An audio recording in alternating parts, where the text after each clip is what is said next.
السلام عليكم ورحمة الله. الحمد لله رب العالمين والصلاة والسلام على خير الخلق والمرسلين محمد بن عبد الله وآله وصحبه أجمعين. أما بعد. Rendez-vous avec le dernier cours, dernière séance des 200 questions-réponses. Explication du livre de Cheikh Hafid ibn Ahmed al-Hakami. أعلام السنة المنشورة لاعتقاد الطائفة الناجية المنصورة. Donc dernière rencontre, Inch'Allah. Question 195. Les peines, c'est-à-dire les châtiments corporels, les peines servent-elles à expier les fautes des pécheurs? Le prophète alayhi salatu wassalam a dit à un groupe de compagnons, radiallahu anhum, ajma'in, réunis autour de lui, prêtez-moi serment de ne rien associer à Allah, de ne pas voler, de ne pas vous livrer à l'adultère, de ne pas tuer vos enfants, de ne commettre aucune infamie, ni avec les mains, ni avec les pieds, et de ne désobéir en rien à ce qui est convenable. Ainsi, celui qui tiendra sa promesse, Allah le rétribuera. Celui qui faillira en quelque chose, puis se verra puni dans ce bas monde. Donc la preuve de ce hadith, c'est cette phrase. Celui qui faillira en quelque chose, puis se verra puni dans ce bas monde, sa punition lui sera une expiation. Donc expiation du péché qu'il a commis. Et celui qui faillira en quelque chose, puis Allah le couvrira, son cas relèvera d'Allah. S'il veut, il lui pardonne, et s'il veut, il le punit. Alors, allusion ici faite à l'associationnisme. Alors, le Ubada radiallahu anhu a dit, nous lui avons fait allégeance sur cela. Hadith rapporté par le Bukhari, Muslim, Tirmidhi, Imam Nasa'i. Donc, ce hadith est la réponse au fait que les pécheurs, parmi la Ummah de Muhammad alayhi salatu wassalam, parmi les musulmans, s'ils commettent un péché et qu'ils sont punis dans ce bas monde, cela sert d'expiation à ce péché. Et si Allah Azza wa Jalla les couvre de sa miséricorde, et les couvre, c'est-à-dire qu'ils ne sont pas connus des gens pour avoir commis ce péché alors qu'ils le font en cachette, à ce moment-là, Allah Azza wa Jalla décidera le jour du jugement dernier. S'il veut, il lui pardonne, et s'il veut, il le châtie. Question 196. Y a-t-il une contradiction entre le hadith, cela relève d'Allah, lequel le pardonnera s'il veut, le punira s'il veut, et ce qui a été avancé? Qu'est-ce qui a été avancé? Ce qui a été avancé, c'était la question 195. Le fait que les gens de la Ummah de Muhammad alayhi salatu wassalam, le jour du jugement dernier, se répartiront en trois groupes. Le premier groupe, c'est celui de ceux dont l'hasanat, les bonnes actions, dépassent largement les mauvaises actions. Cela rentre au paradis. Ibtida'an, du premier coup, sans passer par l'enfer. Ensuite, il y a la deuxième catégorie, ceux dont les bonnes actions et les mauvaises actions sont à égalité. Ulaika ashabul a'raf. Ça, c'est les gens qui seront sur les murailles. Et à qui Allah Azza wa Jal finira par faire entrer au paradis par sa miséricorde. Et il y a une troisième catégorie. Cette troisième catégorie, ce sont ceux parmi Ahlul Tawhid, parmi Ahlul Islam, Ahlul Iman. C'est parmi les muwahhidines, les musulmans, les croyants de cette Ummah, dont les mauvaises actions dépassent les bonnes actions. Ceux-là vont aller en enfer pour être punis, puis ils sortiront par shafa'atu shafi'in, par l'intercession des intercédeurs. Que ce soit le prophète alayhi salatu wassalam, que ce soit les anges, que ce soit des martyrs, que ce soit des gens de la parenté, des gens de bien, ou qu'Allah Azza wa Jal, en fin de compte, fera sortir tous ceux qui ont la moindre bribe de foi dans le cœur. Alors, quelle est la contradiction avec ce hadith? Parce que dans le premier hadith, c'était dit que si les hasanats dépassent les mauvaises actions, la personne rentre au paradis. Et s'il y a équilibre, équivalence, égalité, à ce moment-là, les murailles. Et sinon, c'est l'enfer. Mais dans ce hadith que je viens de citer maintenant, le prophète alayhi salatu wassalam a dit que celui qui commet un péché et qui ne se repent pas de ce péché et qui n'est pas non plus châtié dans ce bas monde, Allah va soit le faire entrer, soit va le punir, soit va lui pardonner. Alors, il y a une apparente contradiction. Réponse. Il n'y a aucune forme de contradiction. Cela dit, Et ça, subhanallah, c'est parmi les piliers de Ahl al-Sunnah wal-Jama'a.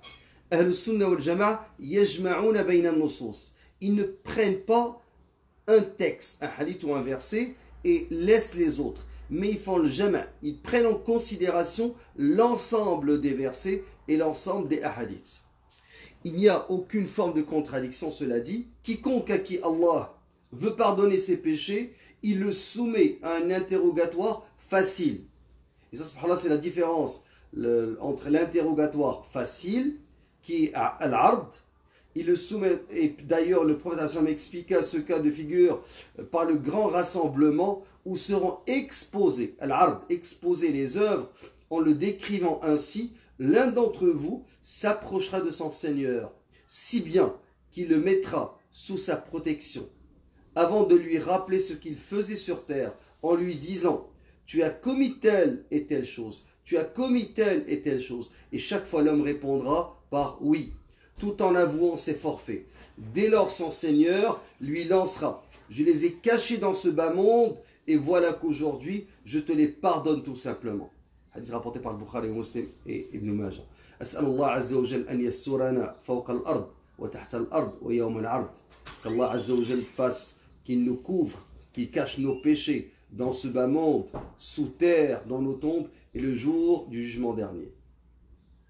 En revanche, ceux qui entreront en enfer à cause de leurs péchés, ceux-là sont les gens à qui sera demandé des comptes. Donc il y a une différence entre l'exposition des péchés et entre ceux à qui il va être demandé des comptes. Allah Azza wa Jalla, cela les châtiera. Hadith rapporté par le Bukhari, celui à qui sera demandé des comptes, man husiba halak. Donc celui à qui sera demandé des comptes sera châtié.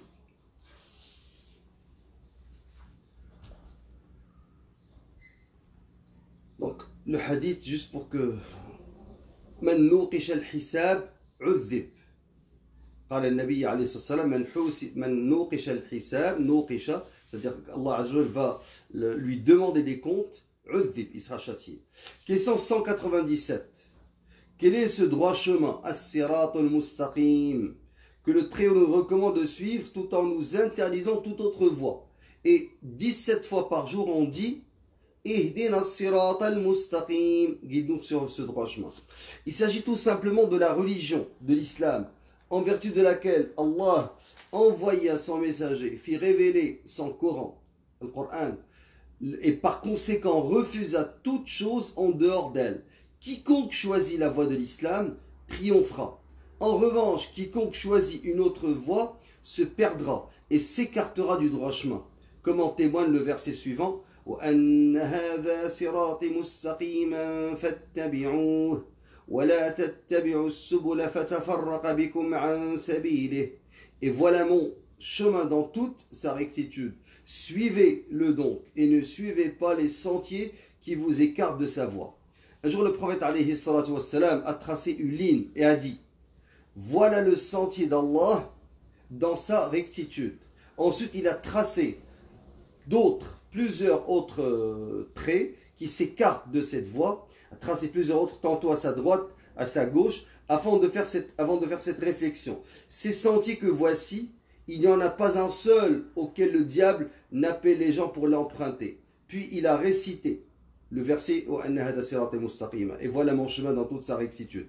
Il a aussi dit, Allah a cité comme exemple un droit chemin limité de part et d'autre par deux murs, aux grandes portes ouvertes et aux rideaux baissés dessus. À l'entrée de ce chemin se dresse un héros avec AUT, quelqu'un qui crie. Un héros qui crie, ô les gens, entrez tous dans le droit chemin et ne vous écartez et ne vous en écartez pas. Et ne vous en écartez pas. Un autre héros au-dessus du droit chemin crie au visage de celui qui s'entête à ouvrir l'une de ses portes. Malheur à toi, en l'ouvrant tu susciteras davantage de confusion. Alors le droit chemin c'est l'islam. Les deux remparts, les deux murs, les deux remparts sont les barrières d'Allah. Les portes ouvertes sont les interdictions d'Allah. Donc hududullah, ensuite les portes ouvertes Maharimullah, les interdictions d'Allah. Le héros à la porte du chemin est le livre d'Allah. Et le héros au-dessus du chemin est l'exhortateur d'Allah dans le cœur de tout musulman. Donc, subhanallah, il y a le Coran, il y a dans nos cœurs, il y a un exhortateur qui nous incite à faire le bien et à délaisser le mal. Question 198. Comment faire pour ne pas dévier de ce chemin? Réponse. Cela ne saurait se réaliser qu'avec l'attachement et l'application des préceptes du Coran et de la Sunna, tout en respectant leurs limites. De cette manière se réalisera le monothéisme, at-tawhid, pur, ainsi que l'obéissance désintéressée au prophète sallallahu alayhi wa sallam. Allah Azza wa dit, quiconque obéit à Allah et aux messagers, ceux-là seront avec ceux qu'Allah a comblés de ses bienfaits, les prophètes, les véridiques, les martyrs et les vertueux, et quel bon compagnon que ceux-là. Ces gens comblés de bienfaits, cités en détail dans le verset, sont ceux-là à qui est subordonné le droit chemin. Parce qu'on dit Ihdina sirat al-mustaqim, sirat al-ladina an'amta alayhim. Donc, guide-nous dans le droit chemin, le chemin de ceux que tu as comblés. Alors, ceux que tu as comblés de faveur, ce sont ceux-là. An-nabiyyin, was-siddiqin, was-shuhada, was-salihin.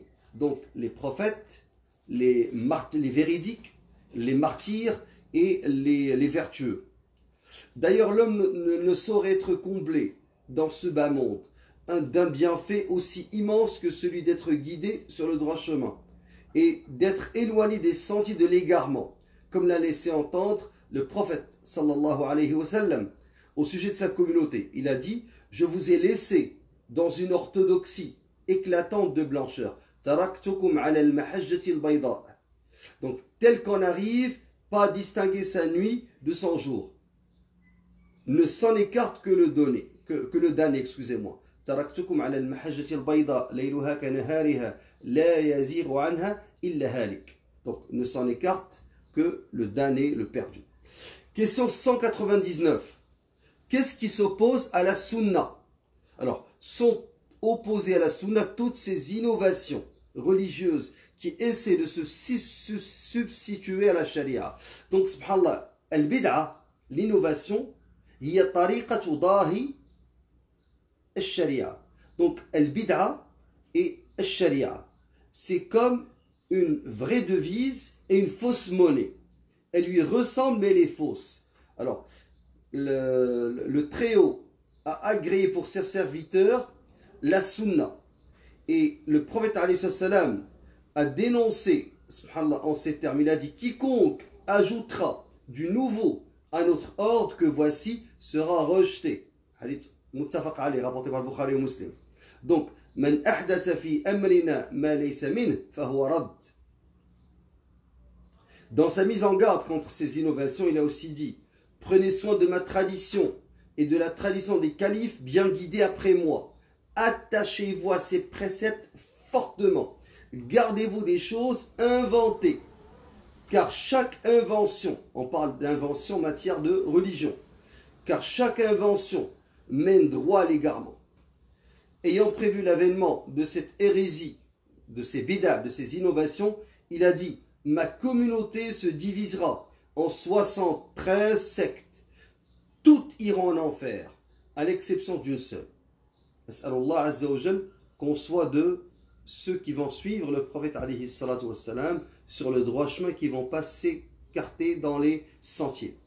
Il a aussi précisé sa nature. Il a dit, il s'agit de ceux qui choisissent la place dans laquelle je me trouve actuellement, ainsi que mes compagnons.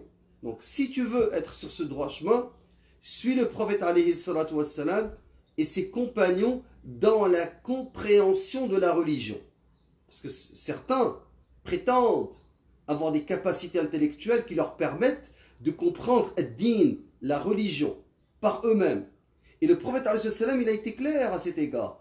Il a dit, vous devez le suivre, lui, et suivre ses compagnons. Hadi tariqatun najat. An-nabi alayhi salatu wassalam wa sahaba. Alors, pour autant, Allah a préservé le prophète des innovateurs, comme en témoigne ce verset. Il a dit, Inna alladhina farraqu dinahum wa kanu shi'a. Ceux qui émiettent leur religion et se divisent en shi'a, en sectes, en groupuscules. Lasta minhum fi shay'. Et de cela, tu n'es responsable en rien. Inna alladhina farraqu dinahum wa kanu shi'a. Lasta minhum fi shay'. Innama amruhum ila Allah. Leur sort ne dépend que d'Allah. Question 200. Donc, comme vous allez le remarquer, ce livre-là qui s'appelle A'lam Sunna al-Manshura, l'I'tiqad al-Ta'if al-Naji al-Mansoura, communément appelé par les maisons d'édition les jalons de la Sunna, ou surtout en arabe, Mi'atin Su'al wa Jawab, les 200 questions-réponses, n'est pas seulement 200 questions-réponses, mais c'est 223. Comme pour l'Arba'in Nawawiya de l'imam Nawawi, c'est pas 40 hadiths, mais c'est 42. Donc là, on trouve, subhanallah, dans plusieurs livres, qu'il y a un chiffre qui renvoie à une généralité, mais quand tu vérifies dans les détails, c'est pas 200 questions, mais c'est 223. Alors, quelles sont les catégories de l'innovation religieuse? Al-bid'a, eu égard à son atteinte à la religion, elle se divise en deux. La première implique la mécréance et la deuxième implique ne l'implique pas. Elle implique البدعة المجردة ليس المغلظة ليس المكفرة. Donc il y a une innovation qui relève de la mécréance, celui qui l'a fait est un mécréant, et il y a une innovation qui ne relève pas de la mécréance. Alors, qu'est-ce que l'innovation? Question 201. Qu'est-ce que l'innovation religieuse impliquant la mécréance? Malheureusement, ce type d'innovation est fréquent et obéit à la règle suivante. Il s'agit simplement de remettre en cause un précepte dont l'appartenance à la charia est reconnue à l'unanimité par les théologiens, ininterrompue et connue par nécessité. Quelque chose qui est assez connu. Une telle façon de faire implique d'ailleurs le rejet du Coran et de tout ce que Allah révèle à travers ses messagers. Alors là, il donne des exemples. Al-Jahmiya, par exemple, qui refuse d'admettre à Allah ses attributs, mais admettent la création du Coran, ou bien n'importe quel attribut. Alors, ils admettent la création du Coran makhlouq, ce qui n'est pas le cas. Ça, c'est les Jahmites. Ils refusent aussi d'admettre qu'Allah a fait de Ibrahim son bien-aimé et a effectivement parlé à Moussa. Alors, eux, ils disent qu'Allah n'a pas parlé à Moussa. Et tout ce qui va dans ce sens. C'est aussi l'exemple des Qadirites, Al-Qadariya, qui renie le savoir d'Allah et l'étendue de ses œuvres, de ses sentences. On l'avait vu à propos de Al-Iman bil-Qadar, la foi dans la prédestination, qu'il y a deux groupes qui se sont égarés. Al-Qadariya ou Al-Jabriya. Al-Jabriya qui disent que l'homme n'a pas de libre arbitre. Et ça c'est Al-Jabriya. Et Al-Qadariya qui disent Al-Amr Unuf, que Allah, ne sait pas ce qui arrive dans le monde. Il le sait après coup. Donc, alors que nous avons vu que lorsque tu crois dans la foi, dans le destin, ça veut dire qu'Allah sait toute chose, qu'il a demandé à la plume d'écrire dans la tablette préservée la connaissance de toute chose, 50 000 ans avant d'avoir créé le monde. Ensuite, qu'Allah, il a la volonté de permettre ou ne pas permettre ce qui arrive dans le monde. Et enfin, Allah a créé non seulement les créatures, mais aussi leurs actes. Ça, c'est les 4 éléments. C'était le devoir d'aujourd'hui. Pour ceux qui l'ont fait, qui me l'ont envoyé, jazakumullahu khairan. Pour les autres, vous avez jusqu'à aujourd'hui à minuit pour m'envoyer le schéma qui résume la foi dans le destin. Bien sûr, il y a d'autres détails que je n'ai pas cités, les types d'écriture par exemple. Alors, il donne aussi d'autres exemples, l'anthropomorphisme, les anthropomorphistes par exemple, qui soutiennent l'idée de la ressemblance entre Allah le Très-Haut et ses créatures. Alors, ça c'est les exemples de al-bida' al-mukaffira, les innovations qui relèvent de la mécréance. Question 202. Qu'est-ce que l'innovation religieuse qui n'implique pas la mécréance? Alors, là, il va parler de al-bida' al-marwaniya. Al-bida' al-marwaniya, c'est en lien avec l'un des califes de Banu Umayya, parce que certains califes de Banu Umayya ont commencé certaines innovations. Parmi ces innovations, ils ont commencé à retarder la prière. Alors que le prophète, alayhi salam, il demandait que l'adhan se fasse dans la mosquée au début du temps de la prière et ils ne retardaient pas la prière. Alors eux, ils ont commencé à retarder la prière et parmi ces bid'a al-marwaniya, il y a aussi le fait de commencer par exemple, khutbat al-Eid, avant la prière. C'est que les gens, lorsque le prophète alayhi salam faisait la prière, il se levait pour al-khutbah qui n'était pas obligatoire. La plupart restaient.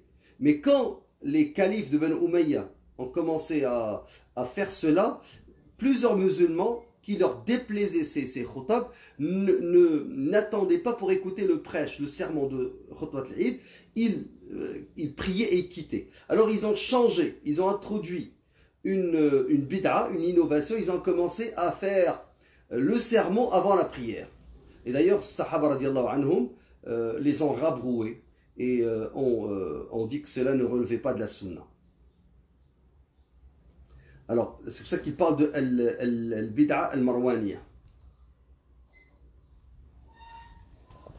Alors, al-marwaniya, c'est Atba' al-Marwan al-Hakam, qui est l'un des dirigeants de Banu Umayya.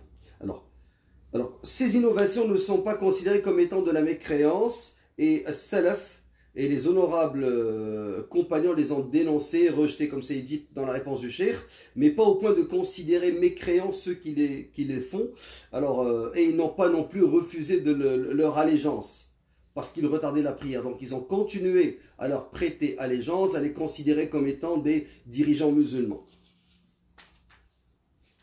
Il a donné plusieurs exemples de ces catégories, plutôt ces innovations. Question 203. Quelles sont les catégories de l'innovation religieuse susceptibles d'être rencontrées? Et là, il y a deux types. La réponse, elle peut être rencontrée soit dans le domaine de la dévotion, bid'a al-ibadat, soit dans les comportements de tous les jours, bid'a al-mu'amalat. Donc, al-ibadat, les adorations, lui il appelle dévotion, soit al-mu'amalat, c'est le comportement. Alors ça, c'est des types de bid'a. Question 204. En combien de catégories les innovations religieuses de la dévotion se divise-t-elle? Alors, il a kam tanqasim bid'a al-ibadat. Elle se divise en deux catégories. La première, c'est d'accomplir les actes d'adoration de manière complètement différente, ce qu'a autorisé Allah Azza wa Jal.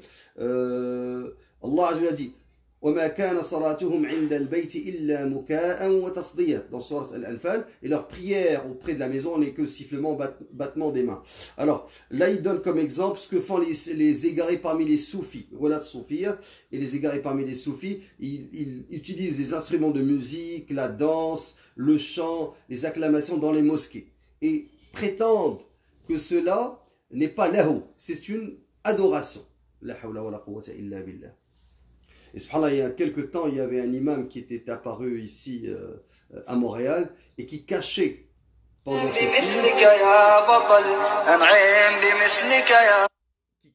pendant ses cours cet aspect de danse, de musique.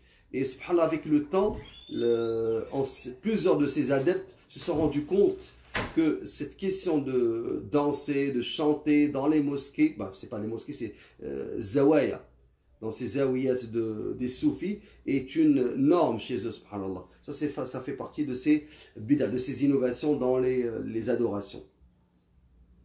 La seconde, c'est d'accomplir les actes de dévotion tels qu'ils sont institués dans la charia, mais en les faisant déplacer de leur contexte. Alors, il donne comme exemple le fait de se découvrir la tête dans l'ihram est une ibada. Alors, si toi, tu le fais pendant la prière ou dans le jeûne et tu prétends adorer Allah Azza wa Jal par le fait de découvrir ta tête, cela est une innovation parce que l'ibada c'est le faire, as-sunnah c'est le faire pendant l'ihram et non pas pendant le salat. Ça c'est un exemple.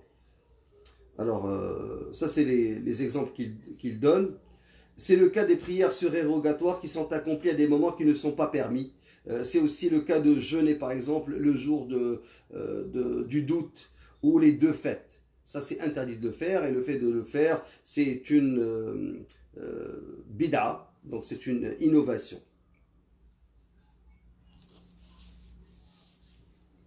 Alors, question 205.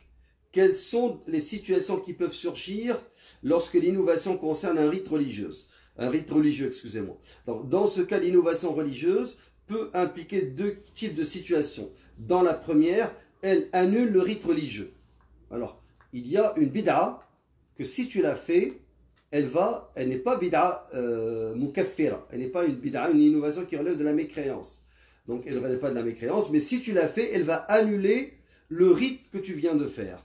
Alors, il donne un exemple, le fait d'ajouter par exemple une raka'a dans Salat al-Fajr. Salat al-Fajr, c'est 2 raka'as, si tu en fais 3, à ce moment-là, Salat al-Fajr, la prière est annulée. Ou bien une 4e pour la prière du crépuscule pour le Maghrib. Alors, ça c'est, elle annule l'ibada. Dans la seconde innovation, elle ne va pas l'annuler, mais c'est-à-dire que l'innovation s'annule d'elle-même, mais elle n'annule pas le rite. Comme exemple, si tu es en train de faire le wudu, vous savez le wudu, soit tu fais une fois, tu laves chaque membre une fois, à l'exception par exemple de la tête, qui en essuie une seule fois, ou bien tu fais 2 fois, ou la sunna, tu fais 3 fois, comme faisait le prophète, mais une fois est accepté, 2 fois est accepté, et 3 fois aussi c'est accepté. Mais si tu décides de laver par exemple tes mains 4 fois, ou ta bouche 5 fois, ou tu inspires l'eau par le nez et tu l'expires par exemple 6 fois, à ce moment-là, les 3 que tu viens de faire relèvent de la sunna et sont acceptés. Et ton wudu, tes ablutions sont acceptées. Mais ce que tu as fait en plus, c'est une innovation pour laquelle tu n'es pas rétribué, mais au contraire, tu viens de commettre une innovation. Alors, le prophète il a dit, quiconque en rajoute plus que ça, aura mal fait, outrepasser la mesure et commis un impair. Alors, ça c'est pendant les ablutions, mais il n'a pas dit qu'il doit refaire ses ablutions. Ça c'est Shayd min hadith. La preuve, c'est que le prophète il a dit, quiconque en rajoute plus que ça, au niveau des ablutions, aura mal fait, outrepassé la mesure et commis un impair. Mais il ne lui a pas demandé de refaire ses ablutions.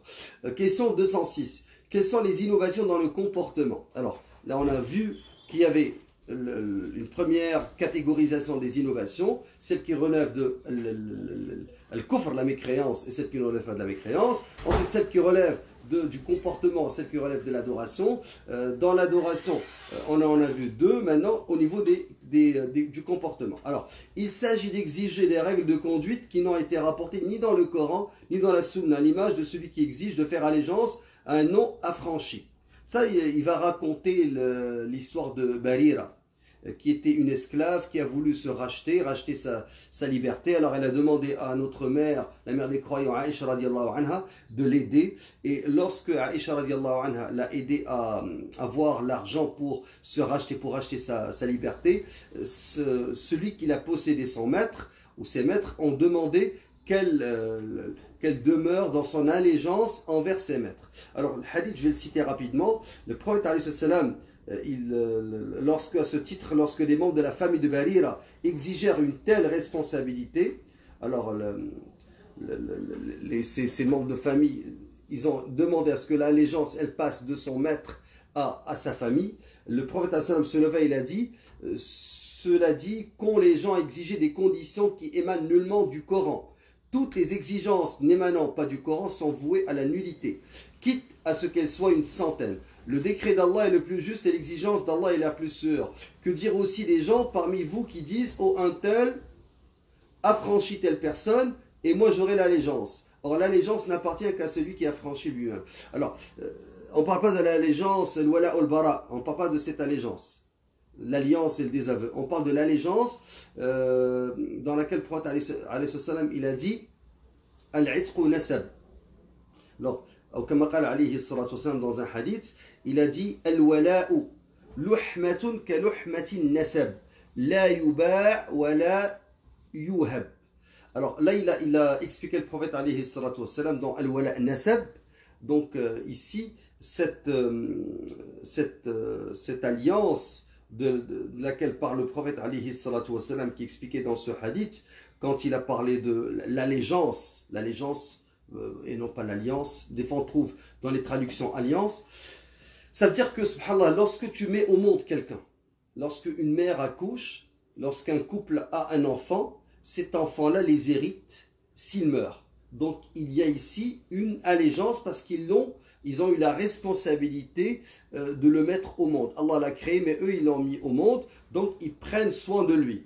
Alors, quand quelqu'un aide un esclave à se racheter, il a une certaine responsabilité par rapport à cet esclave, parce que cet esclave, quand tu lui donnes sa liberté, c'est comme s'il venait au monde. Il n'a pas de famille, il n'a pas personne pour l'aider. Alors à ce moment-là, il y a une allégeance entre celui qui le rachète et l'esclave affranchi. Alors regardez subhanallah comment l'islam a non seulement aidé à l'affranchissement des esclaves, mais aussi il a trouvé, après cet affranchissement, des règles bien précises pour qu'ils puissent cheminer dans le monde sans être assujettis à d'autres humiliations ou d'autres injustices. Question 207. Ça, c'était un exemple d'innovation dans le comportement. Question 207. Quelles sont les obligations dont nous sommes tenus envers les compagnons ainsi qu'envers ses épouses? Les compagnons du prophète sallallahu alayhi wa sallam, ainsi envers... la traduction est mal faite. Donc, quelles sont les conditions dont nous sommes tenus envers les compagnons du prophète sallallahu alayhi wa sallam, ainsi qu'envers ses épouses, les épouses du prophète? Alors, on leur doit, excusez-moi, la bonne foi, tant dans les cœurs que dans les paroles. Non, il n'est pas permis de parler d'eux d'une mauvaise manière. Il faut les aimer, il faut s'allier à eux. Alors, nous devons donc étaler leurs vertus et éviter de les dénigrer, de les critiquer. Donc ça ne fait pas partie de la sunna que de parler contre les compagnons qui sont les meilleurs de cette umma. Confond par exemple Shia al-Rawafid. On leur doit aussi des éloges, comme l'a fait Allah Azza wa Jalla le Très-Haut lorsqu'il les a cités dans Taurat ou l'Injil et le Coran. Donc Allah Azza wa Jalla dit Muhammadun Rasulullah walladina ma'ah. Donc en français, Muhammad est le messager d'Allah. Et ceux qui sont avec lui sont durs envers les mécréants, miséricordieux entre eux. Tu les vois inclinés, prosternés, recherchant d'Allah grâce et agrément. Leurs visages sont marqués par la trace laissée par la prosternation. Telle est leur image dans At-Taurat, la Torah. Et l'image qu'on donne d'eux dans l'évangile, l'Injil, est celle d'une semence qui sort de sa pousse, puis se raffermit, s'épaissit, et ensuite se dresse sur sa tige à l'émerveillement des semeurs. Allah par eux, c'est-à-dire les croyants, remplit de dépit les mécréants. Allah promet à ceux d'entre eux qui croient et font de bonnes œuvres un pardon et une énorme récompense. Et il a aussi dit, et ceux qui ont cru, émigré et lutté dans le sentier d'Allah, ainsi que ceux qui ont donné refuge et porté secours, ceux-là sont les vrais croyants. À eux le pardon et une récompense généreuse. Donc il y a plusieurs hadiths, plusieurs versets dans lesquels Allah Azza wa Jal a cité les vertus des compagnons et nous devons en faire de même. Nous devons citer leurs vertus et ne pas parler d'eux d'une manière négative. Toutefois, nous sommes conscients et convaincus qu'ils ne sont pas infaillibles. Donc, alors, le prophète s'est adressé aux gens de Badr et il leur a dit « Faites ce que bon vous semble puisque je vous ai pardonné les fautes. » Alors, le prophète cite Allah Azza wa Jalla, c'est un hadith qudsi. Et eux, dont le nombre a dépassé les 300 personnes, et aucun parmi eux qui ont fait allégeance au prophète sous l'arbre n'entrera en enfer. Donc ça, c'est le Mubashirin bil Jannah. Il y a les 300 et quelques, 311, 314, 79, selon les différentes versions des hadiths, de ceux qui ont combattu à Badr, qui n'iront pas en enfer, Mubashirin bil Jannah. Il y a aussi ceux qui ont fait l'allégeance au prophète alayhi salatu wassalam sous l'arbre. Alors, leur nombre avoisine les 1400 personnes, 1500 dans une autre version, et tout cela font partie, parce que certains, quand on parle de Mubashirin bil Jannah, ils font allusion aux 10. Alors, pourquoi les 10, on les appelle Al-Mubashirin bil Jannah? Parce qu'ils ont été cités dans un seul hadith, dans lequel le prophète a dit Abu Bakr fil Jannah, wa Omar fil Jannah, wa Uthman fil Jannah, wa Ali fil Jannah, wa Talha fil Jannah, wa Zubair fil Jannah. Donc, ce hadith, lorsqu'il a nommé les 10, avec Sa'd ibn Abi Waqqas, avec Abdurrahman ibn Auf, avec Abu Ubaida Amir ibn Jarrah, et enfin le dernier, c'était Saïd ibn Zayd, qui, lorsqu'il a rapporté le hadith, il a dit, si je voulais ajouter le 10e, je l'aurais fait, il parlait de lui. Alors, ces 10 ont été cités dans un seul hadith. C'est pour cela qu'on les appelle les 10. Sinon, il n'y a pas seulement ces 10. Bilal ibn Rabah, radiallahu anhu, fait aussi partie de ceux à qui le paradis a été promis. Il y a aussi parmi eux Ukasha. Le prophète a dit Sabaqaka biha Ukasha. Ukasha aussi, le paradis lui a été promis. Il y a Hanzala, Rasil Malaika, celui qui a été lavé par les anges. Donc, tous ceux-là sont des personnes à qui le prophète a promis le paradis, mais ils n'ont pas été cités tous dans un seul hadith, à part les 10. Alors, ensuite, nous témoignons aussi en faveur des épouses du prophète, desquelles Allah le Très-Haut éloignait à toute forme de souillure et les purifiait de la meilleure façon. Donc, il en doit faire preuve aussi d'amour, et on doit citer les vertus des épouses du prophète alayhi salatu wassalam. Alors, et il a dit, et ça c'est la aqidat al-sunnah, nous nous démarquons de toute personne qui pense ou qui dise quoi que ce soit de mal sur les compagnons radiallahu anhum ajma'in, ainsi que sur les épouses du prophète sallallahu alayhi wa sallam radiallahu anhum ajma'in, ou sur l'une de ces deux parties. Tout comme nous prenons Allah comme témoin de notre amour, de notre fidélité envers eux et de notre défense de leur mémoire, autant que faire se peut. Et ce pour se conformer à sa recommandation, gardez-vous d'insulter mes compagnons, a dit le prophète, hadith rapporté par le Bukhari ou Muslim. Et il a dit, prenez soin de mes compagnons. Et il a dit, hadith rapporté par Tirmidhi Ahmad, il a dit, je vous ai légué deux charges lourdes, le Coran, auquel il vous appartient de vous attacher fermement, puis il a continué, et mes épouses, dont il vous appartient de prendre soin. Alors imaginez les gens, subhanallah, dernièrement il y a quelqu'un encore parmi ces chiites rawafid qui est sorti pour insulter notre mère Aïcha radiallahu anha, alors que le prophète il nous a mis en garde contre le fait de parler en mal contre ses compagnons ou contre ses épouses, qui sont en général les plus méritants des compagnons. Alors, de façon générale, les plus méritants des compagnons sont ceux parmi les émigrants vers Médine. Alors, on dit Man salla ila al-qiblatayn, ceux qui ont prié vers Al-Quds, ensuite qui ont prié vers la Mecque, ceux qui ont fait Al-Hijra.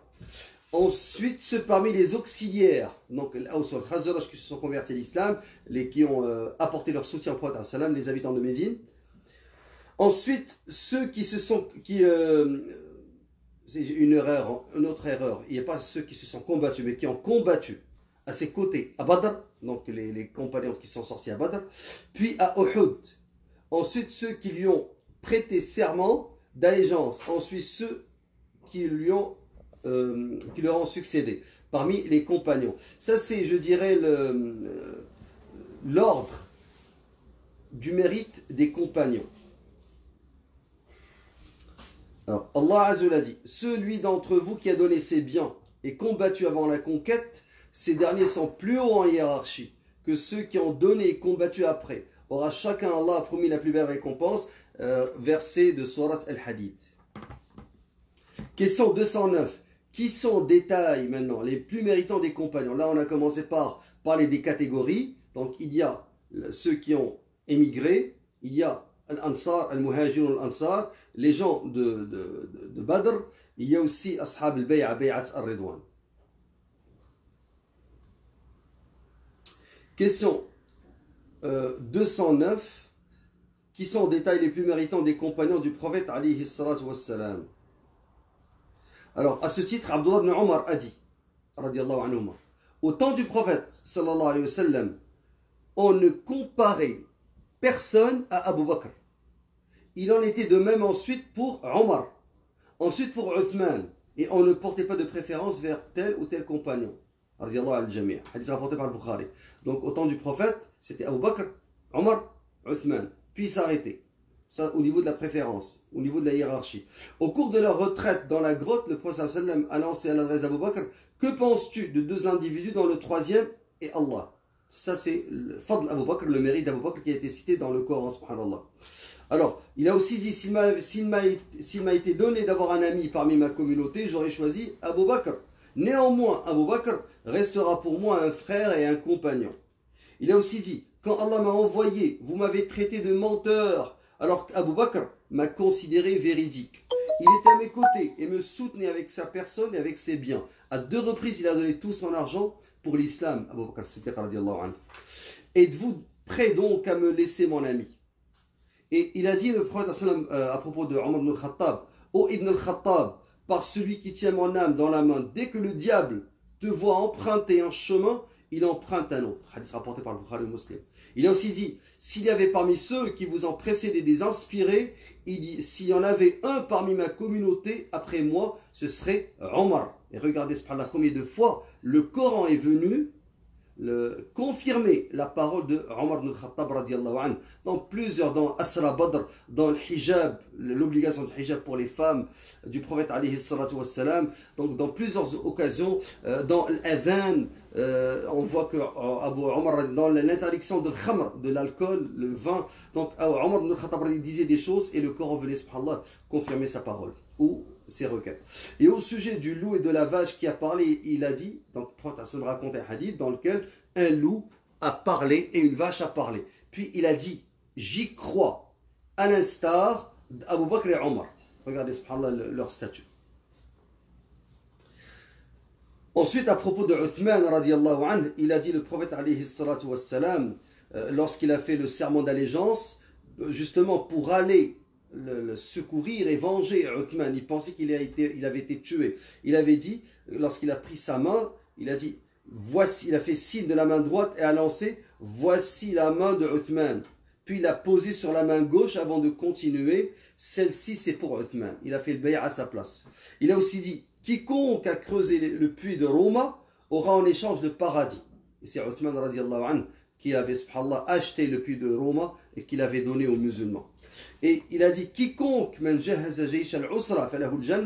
quiconque équipera l'armée de l'Usra, l'armée qui se destinait à combattre à Rome dans Ghazwat Tabouk, il a dit, quiconque équipera, financera l'armée de l'Usra, la détresse en arabe, aura en échange le paradis. Alors, la chose que fit Uthman radiallahu anhu. Et il a dit, ne m'appartient-il pas d'éprouver de la pudeur à l'égard ou devant un homme en face desquels même les anges éprouvent de la pudeur. Hadith rapporté par le Bukhari Muslim, et il parlait de Uthman radiallahu anhu. Et parlant de Ali radiallahu anhu, même si Abdullah ibn Omar n'a pas cité Ali, le Cheikh Hafid l'a ajouté, il a dit, tu es des miens et je suis des tiens. Hadith rapporté par le Bukhari Muslim, Tirmidhi, excusez-moi. Le prophète a informé un jour ses compagnons que Ali radiallahu anhu aimait Allah et son messager et que eux aussi l'aimaient. Hadith rapporté par le Bukhari et Muslim. Il a aussi dit, celui dont je suis le maître, Ali l'est aussi.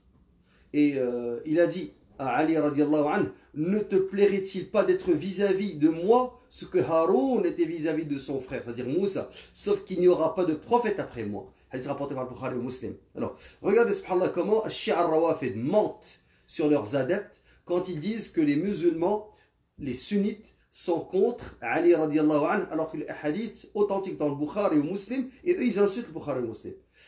Dans le Bukhari et Muslim confirment le haut degré subhanallah de Ali radiallahu anhu parmi les compagnons. Après Abu Bakr, Omar, Uthman radiallahu anhu ajma'in. Et le hadith dont j'ai parlé tout à l'heure, c'est, je vais le citer maintenant, dans lequel il cite le prophète les compagnons qui sont, à qui le paradis a été promis. Il a dit, 10 sont promis au paradis. Le prophète sera au paradis. Abu Bakr sera au paradis. Omar sera au paradis. Uthman sera au paradis. Ali sera au paradis. Talha sera au paradis. Az-Zubayr ibn al-Awwam sera au paradis. Sa'd ibn Malik sera au paradis. Abu Ubaida ibn Jarrah sera au paradis. Abdurrahman ibn Auf sera au paradis.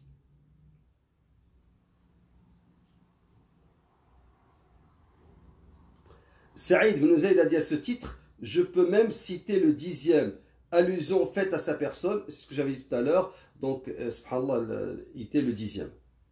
Alors il a aussi dit, il n'y a pas plus compatissant parmi ma communauté qu'Abu Bakr, c'est le plus compatissant, et il n'y a pas plus soumis à la religion d'Allah que Omar radiallahu anhu. Il n'y a pas plus pudique que Uthman. Il n'y a pas plus de connaisseur du licite et de licite que Mu'ad ibn Jabal. Il n'y a pas plus porté sur la lecture du Coran que Ubay. Il n'y a pas plus connaisseur des obligations religieuses que Zayd ibn Thabit. Chaque communauté a un garant et Abu Ubaida ibn al-Jarrah est le garant de cette communauté. Aminu hadihi al-umma. Et au sujet d'Al-Hassan et Al-Hussein, radiallahu anhuma, le prophète sallam a dit, ils seront les maîtres des jeunes du paradis. Sayyid Shabab al-Jannah.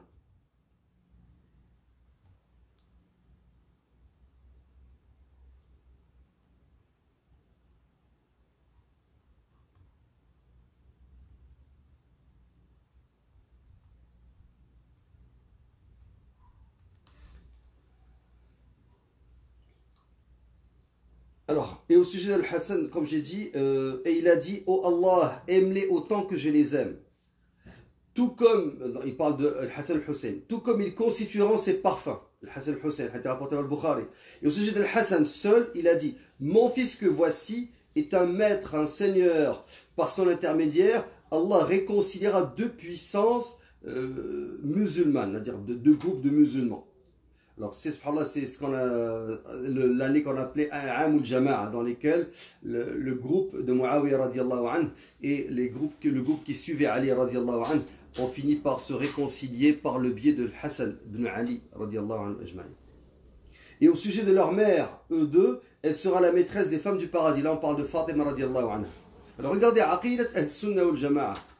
Partagez-la, subhanallah, pour que les gens sachent comment les sunnites considère les compagnons et Al-Bayt al-Nabi alayhi salatu wassalam. Alors, il est reconnu aux compagnons plusieurs mérites qu'il est difficile d'énumérer en détail. De toute façon, il n'est pas nécessaire de faire part du mérite de chacun d'eux, à titre comparatif, sauf lorsqu'il s'agit des autres califes bien guidés, et plus particulièrement des trois premiers, comme le soutient le hadith précédent. Alors, en ce qui concerne Ali radiallahu anhu, celui-ci est considéré auprès d'eux comme le meilleur sur terre, et ce à l'unanimité des traditionnistes. Alors, subhanallah, ça c'est Aqidat al-Sunnah al-Jama'a, comment ils considèrent les Sahabat al-Rasul alayhi salatu wassalam, les compagnons du prophète alayhi salatu wassalam.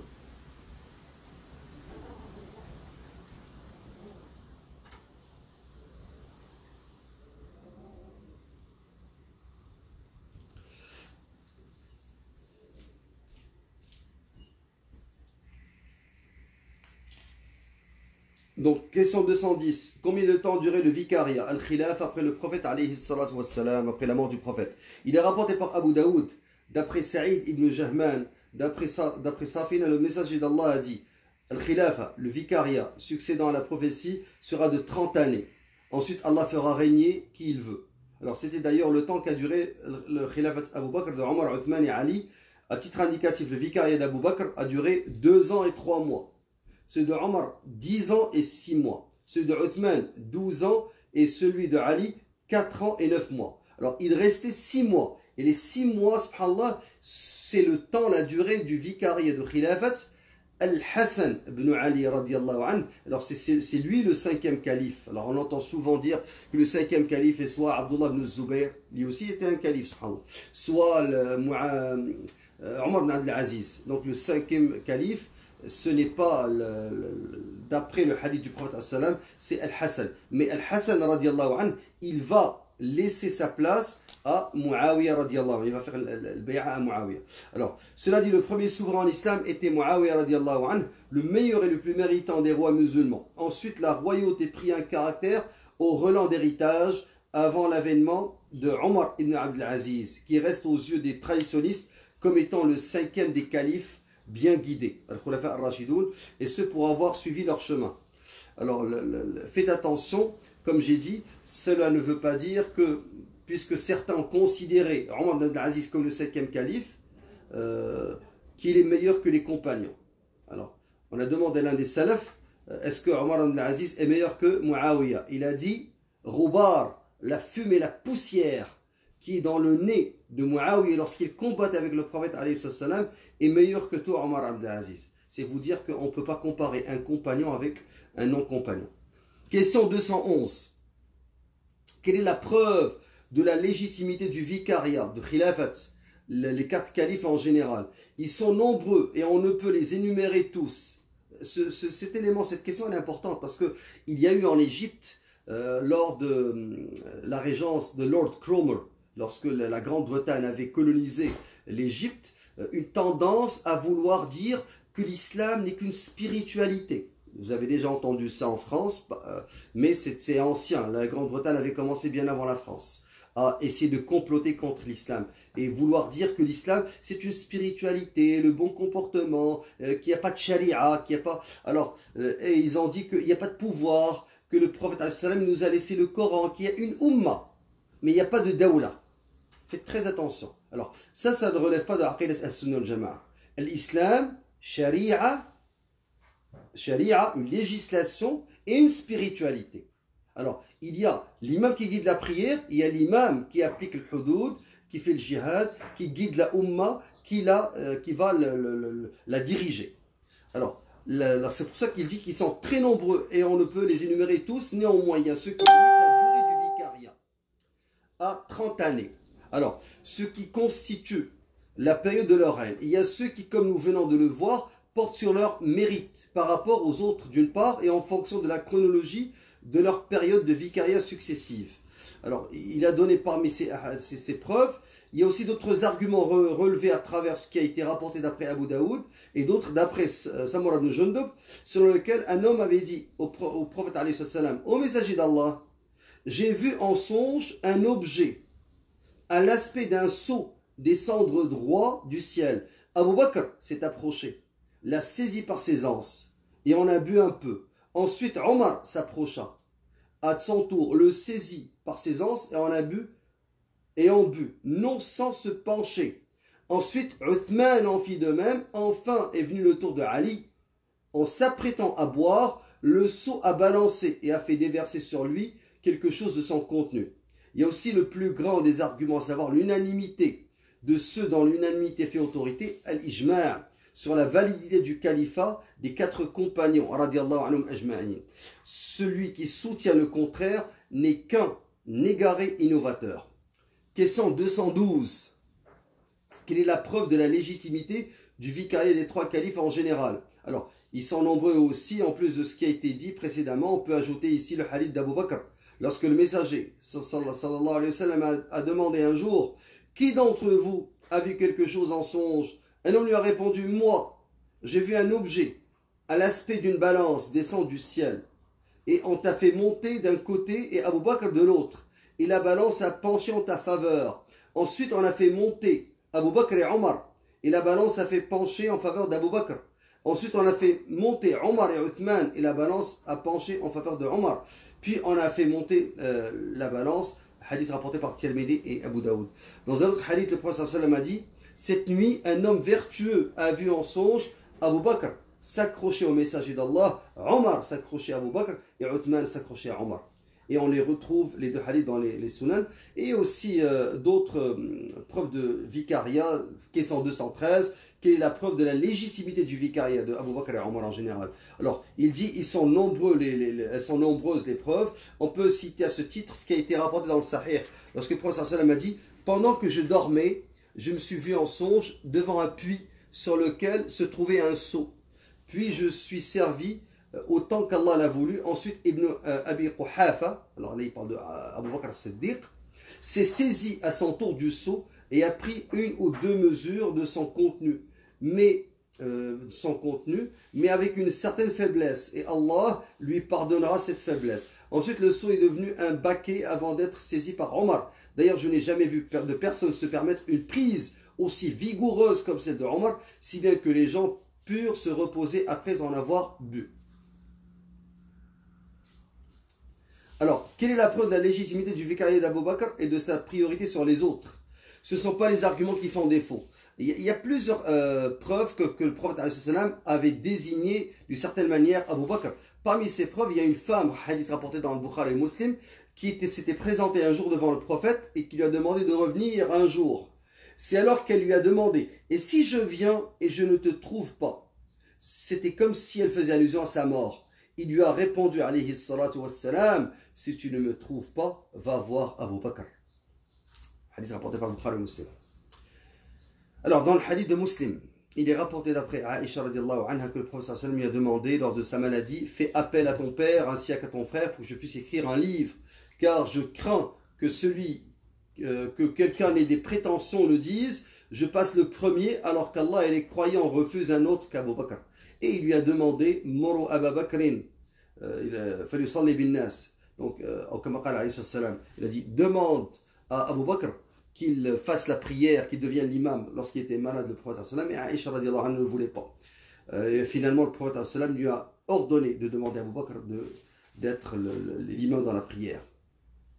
Alors, tous les compagnons, à l'instar des émigrants, des muhajirines, les auxiliaires médinois et ceux qui les ont succédés étaient unanimes à reconnaître la légitimité de la nomination de Abu Bakr. Alors, quelle est la preuve 215? Quelle est la preuve du choix de Omar pour succéder à Abu Bakr en tant que calife? Là aussi, les preuves sont nombreuses. Le cheikh ne cite pas de manière exhaustive. Il a dit, il cite le hadith qui a été porté par Tirmidhi et Ahmed, j'ignore le temps qui me reste à vivre parmi vous. Toutefois, il vous appartient de prendre comme modèle ceux qui viendront après moi, faisant signe à Abu Bakr et à Omar.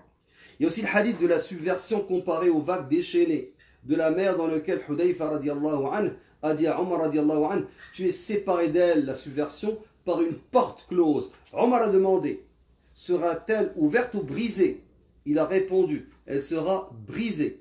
Omar dit alors, dans ce cas, elle ne sera fermée. Elle ne sera pas fermée. La porte en question n'était autre que Omar, et elle ne sera brisée qu'après sa mort. Depuis cet événement, l'épée, la guerre, al-fitan, n'ont pas quitté cette communauté. Ça a été rapporté par le Bukhari et Muslim. Toute la communauté musulmane reconnaît d'ailleurs à Omar radiallahu anhu sa succession à Abu Bakr. Maintenant, quelle est la preuve? Question 216, on a presque terminé. Quelle est la preuve, subhanallah, du choix de Uthman pour succéder à Omar radiallahu anhu? Alors, les preuves sont nombreuses, réponse du cheikh. En sus de ce qui a été cité précédemment, il y a entre autres le hadith de Ka'b dans lequel le prophète sallam a parlé d'une proche subversion. En effet, un homme à la tête converte et passé par le messager d'Allah a fait cette réflexion. Celui-là sera ce jour-là sur le droit chemin.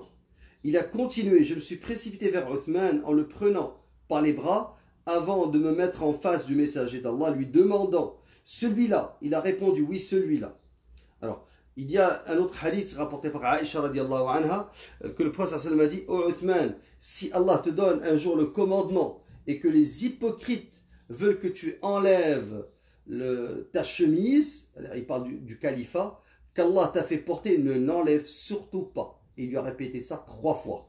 Alors, les gens du consensus, à l'instar des compagnons, ont reconnu à l'unanimité l'investiture de Uthman radiallahu anhu comme calife. Le premier à le faire fut Ali. Le premier à faire le bay'a à Uthman fut Ali radiallahu anhu, juste après Abdurrahman ibn Auf, suivi d'autres. Question 217. Quelle est la preuve du vicariat de Ali radiallahu anhu et qu'il y était le plus en droit après eux? Alors, il y a plusieurs preuves que Ali radiallahu anhu méritait le khilafa, qu'il a été désigné comme khalifa. Parmi ces preuves, le hadith du prophète rapporté par le Bukhari et Muslim: malheureux Ammar, il sera tué par le clan inique. Il les appellera au paradis alors qu'ils voudront l'entraîner en enfer. Alors Ammar ibn Yasir radiallahu anhuma était dans l'armée de Ali qui combattait l'armée de Muawiyah radiallahu anhu. Et le groupe qui va tuer Ammar ibn Yasir, c'est l'armée de Ali qui était infiltrée par At-Tuwar et par Qatalat Uthman, ceux qui ont tué Uthman. Alors, c'est pour cela que lorsque Ammar va être tué, les Sahaba ont compris que Al-Haq était du côté de Ali radiallahu anhu et non pas de Muawiyah. Et ça, c'est Aqidat al-Sunnah wal-Jama'a. Al-Sunnah wal-Jama'a croit que ces deux groupes de compagnons qui se sont combattus, les deux, ce sont des groupes de compagnons, bien que le groupe de Ali était infiltré par Qatalat Uthman, sauf que nous on voit la tête qui est Ali et les principes. Et Ali était, subhanallah, sur le droit chemin. Et pour résumer ce qui les opposait, c'était tout simplement comment procéder suite à l'assassinat du calife. Ali radiallahu anhu disait qu'il fallait que la bay'a se fasse, que l'allégeance se fasse, et que le pouvoir soit d'une certaine manière confirmé, ensuite il allait juger ceux qui ont tué Uthman radiallahu anhu. Alors que Muawiyah voulait avoir ceux qui ont tué Uthman pour qu'il les tue, ensuite il allait faire le bay'a. Alors Ali était sur le droit chemin et avait raison, c'est ce que croit Ahl-Sunnah wal Jama'a, et sans pour autant diminuer ou dénigrer ou insulter Sayyidina Muawiyah radiallahu anhu. Alors,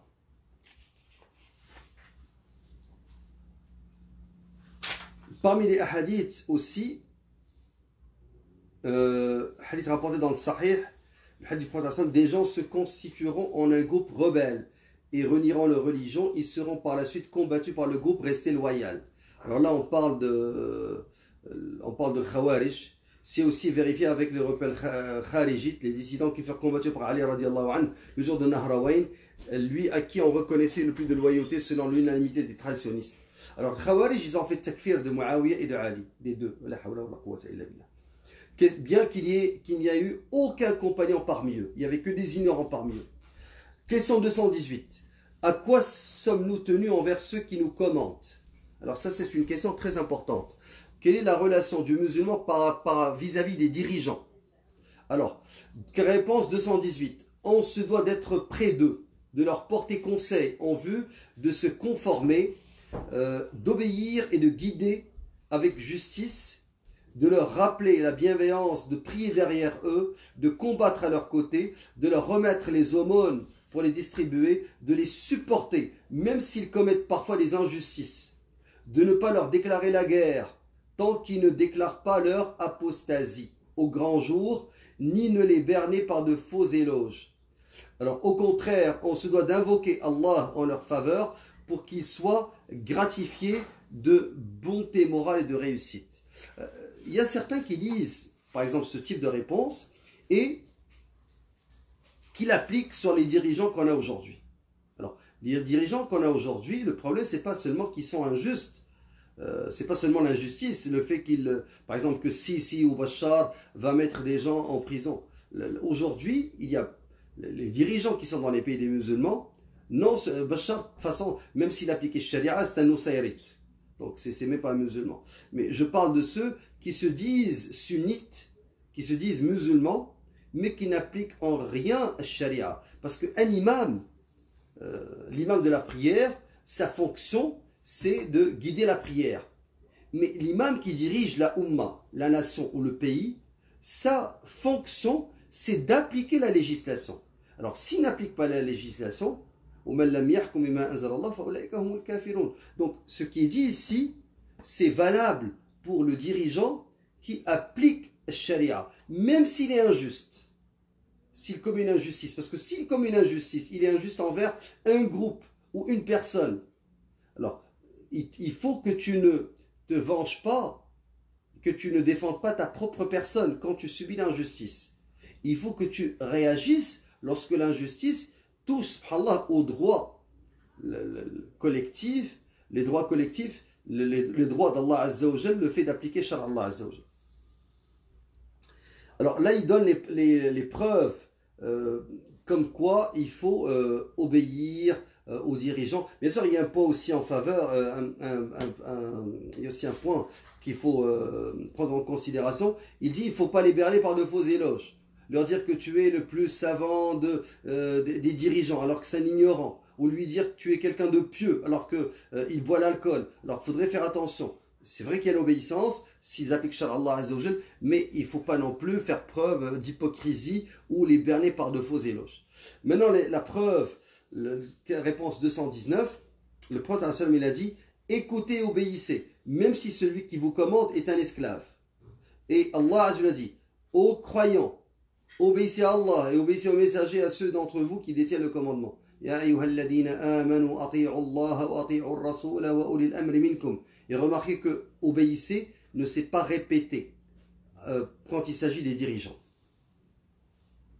Il a aussi dit quiconque découvre quelque chose qui lui déplaît chez son émir, qu'il fasse preuve d'endurance envers lui.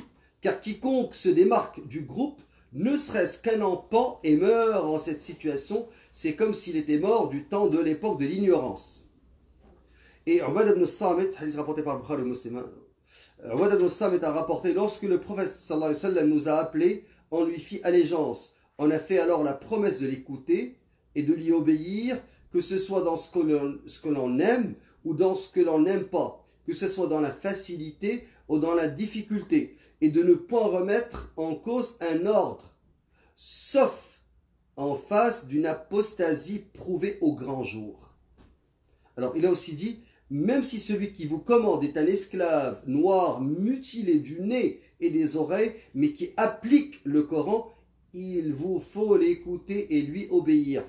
Souligné dans le hadith, rapporté par l'imam Muslim, et qui applique le Coran. Aussi, d'autres hadiths, il appartient aux musulmans d'écouter et d'obéir pour ceux qu'il aime et pour ceux qu'il n'aime pas, sauf si on lui ordonne un péché. Dans ce cas, il n'a ni à écouter ni à obéir. Hadith rapporté par le Bukhari Muslim. Il n'a ni à écouter ni à obéir quand c'est un péché. Alors, le hadith rapporté par le Bukhari Muslim. Certes, l'obéissance va de pair avec les bons procédés. Là, subhanallah, al-madakhila, tous ces hadiths, il ne les cite pas. Et au sujet du gouvernant, il a dit, même si il te frappe sur le dos et prend ton bien, il t'appartient de l'écouter, de lui obéir. Certains vont me dire, mais c'est quoi cette religion dans laquelle, même si tu subis l'injustice, tu dois obéir? Parce que c'est une religion qui fait passer le droit collectif sur le droit individuel. Tant qu'il applique Shar Allah Azza wa Jal et qu'il guide avec le Coran et la Sunna, s'il commet une injustice à ton égard à toi, tu dois patienter et ne pas faire une fitna. Ce que les gens ne font pas. Les gens réagissent, subhanallah, pour leur propre personne, par égoïsme. S'ils sont touchés, ils se vengent. Ils réagissent. Si la religion est touchée, ils ne bougent pas.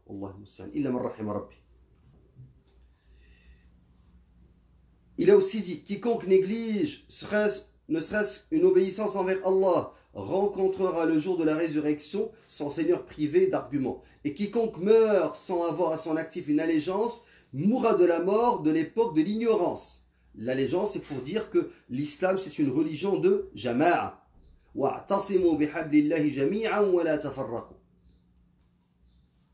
Il a dit aussi dans un hadith authentique, le prophète alayhi salatu wassalam, hadith rapporté par l'imam Muslim al-Tirmidhi et l'imam Ahmad et Abu Daoud, parmi ceux qui vous commandent, il y aura ceux que vous approuvez et ceux que vous désapprouverez. Quiconque reconnaît le mal qu'ils font s'innocente, et quiconque le rejette se préserve. Mais ceux qui l'agréent et le suivent seront punis. Là, on parle de ceux qui appliquent Sharia, bien sûr. Les compagnons, radiallahu anhum, lui demandèrent, aurons-nous à les combattre? Il répondit, non, pas tant qu'ils font la prière. Donc,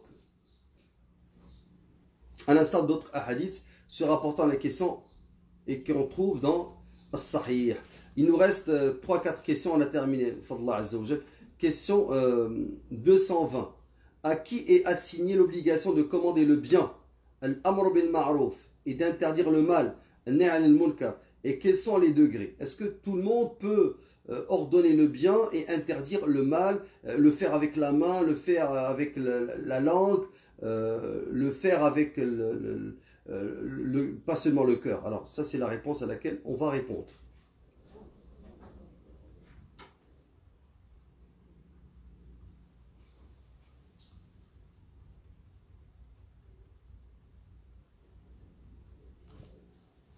Alors, Allah Azza wa Jalla dit que ce soit issu, que soyez su.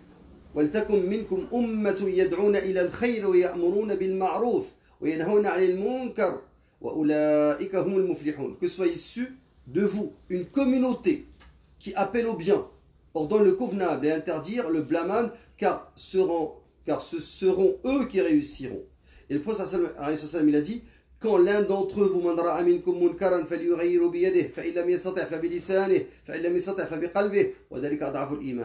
quand l'un d'entre vous voit devant lui une chose condamnable, qu'il fasse en sorte de la combattre avec les mains, à défaut avec la langue, à défaut avec le cœur, et c'est là le plus faible degré de la foi. Alors ça, c'est tous ces hadiths qui indiquent le fait qu'il faut changer al-munkar. Il faut changer. Alors, Cheikh dit tous ces hadiths convergent vers l'obligation de commander le bien, d'interdire le mal. Il n'y a pas chacun est libre de faire ce qu'il veut en islam. Il n'y a pas c'est ma vie. Tu n'as pas à te mêler de ce que je fais. Alors, le bien est d'interdire, de commander le bien, d'interdire le mal pour toute personne présente au moment des faits. N'est dispensée de cette obligation que celle qui se voit suppléée par quelqu'un d'autre, et chacun est interpellé en fonction de sa capacité. Cela dit, à mesure qu'une personne se voit dans la capacité d'intervenir tout en étant consciente de la situation, à mesure qu'elle se voit obligée, voire interpellée pour agir. C'est pourquoi ne peuvent échapper au châtiment lorsqu'il s'abat sur les pécheurs que ceux qui le combattent. Subhanallah. Nous avons déjà traité cette question dans une épître que nous la lui avons consacrée, de quoi transmettre un message fidèle et suffisant à ceux avides de vérité. Et Allah appartient la louange et le bienfait. La question de l'amr bil ma'ruf wa nahy anil munkar, Ahl-Sunnah wal Jama'a sont d'avis que ceux qui vont changer avec la main, ce sont ceux qui ont l'autorité. Alors, sinon, ça va être l'anarchie. Donc, bien sûr, il y a une nuance. Si une personne, par exemple, est en danger, tu as l'obligation de lui porter secours et d'interdire à la personne qui est en train de la tuer ou de la maltraiter. Mais en général, je dis que pour qu'il n'y ait pas anarchie dans la société, Al-Khalifa, le calife, désigne un groupe qui va faire Al-Nahi al-Munkar avec la main, avec la force. Et non pas, même si c'est une obligation individuelle, elle est organisée dans la société islamique. Question 221. Quel est le jugement des prodiges, al-karamat? Donc on avait fait la différence entre al-mu'jiza, qui est le miracle, et al-karama, qui est le prodige. Alors, l'existence de tels prodiges est une réalité incontournable. Il s'agit chez les saints de l'apparition de certains faits extraordinaires. Alors, faites attention parce que quand on dit chez les saints, certains pensent à tous ces marabouts. On ne parle pas des marabouts. On parle de l'awliya, awliya Allah salihin. Et qui sont l'awliya? Man kana lillahi taqiyan, fahuwa lillahi waliyan. Donc celui qui craint Allah Azza wa Jal est un wali. Donc c'est un saint. Alors, il s'agit chez les saints de l'apparition de certains faits extraordinaires qui, convenons-nous, ne sont ni l'émanation de leur pouvoir personnel, il faut bien le souligner, ça ne vient pas d'eux, ni obéissant à un défi de leur part. Parce qu'un défi de leur part, le prophète ou le messager, il lance un défi à son peuple. Et Allah lui réalise le miracle. Mais le prodige, il n'y a pas de défi qui est lancé. Ça, c'est un point important. Bien plus, ce sont que des faits miraculeux qu'Allah leur attribue et qu'il réalise à leur insu. Il en est ainsi du récit des gens de la caverne. Les trois qui étaient des prisonniers du rocher, qui étaient prisonniers d'un rocher, chacun a cité, subhanallah, a demandé à Allah de les sauver en citant un acte qu'il a fait, qu'il considérait comme étant un acte, subhanallah, d'obéissance. Alors, même chose pour Jurayj, le moine, alors qui a été accusé à tort de fornication, et le nouveau-né va parler, va l'innocenter. Il reste que les miracles survenus dans cette communauté sont plus importants et sont considérables, eu égard à la grandeur de son prophète sallallahu alayhi wa sallam et de l'honneur dont il jouit auprès d'Allah.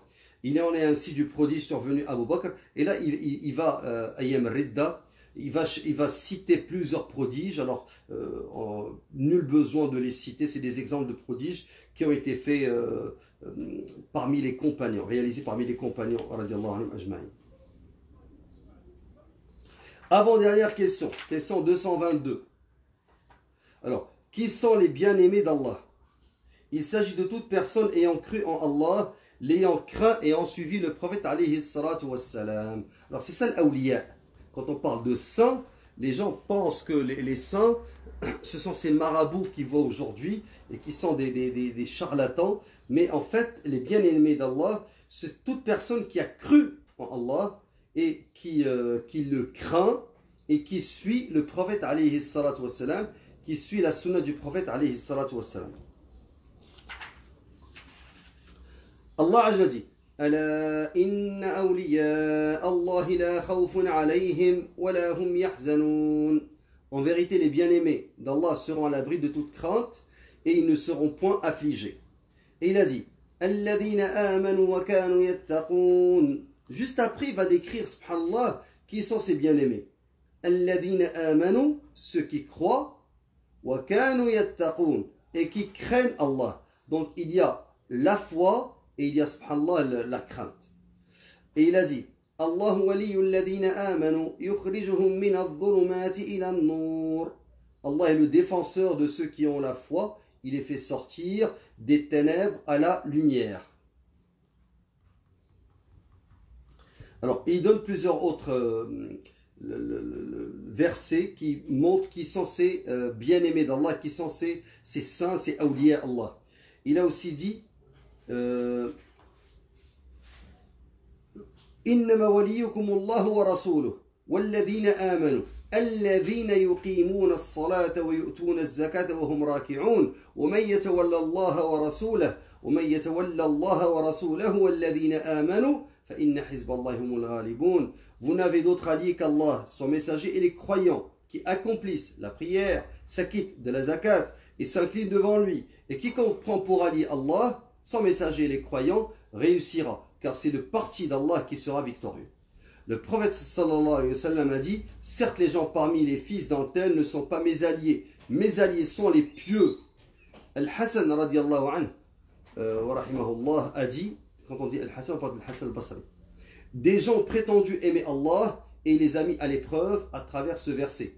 قُلْ إِن كُنْتُمْ تُحِبُّونَ اللَّهَ فَاتَّبِعُونِي يُحْبِبْكُمُ اللَّهِ. Dis si vraiment vous aimez Allah, suivez-moi. Ainsi, Allah vous aimera. Donc, suis la sunna. Al-Shafi'i, a dit, même si vous voyez un homme marcher sur l'eau ou voler en plein air, ne le croyez pas et ne vous fiez pas ses prouesses tant que vous n'êtes pas sûr de son attachement au messager d'Allah sallallahu alayhi wa sallam. Donc, s'il ne s'attache pas à la sunna, ce n'est pas un wali, ce n'est pas un bien-aimé d'Allah, ce n'est pas un saint. Dernière question des 200 questions-réponses.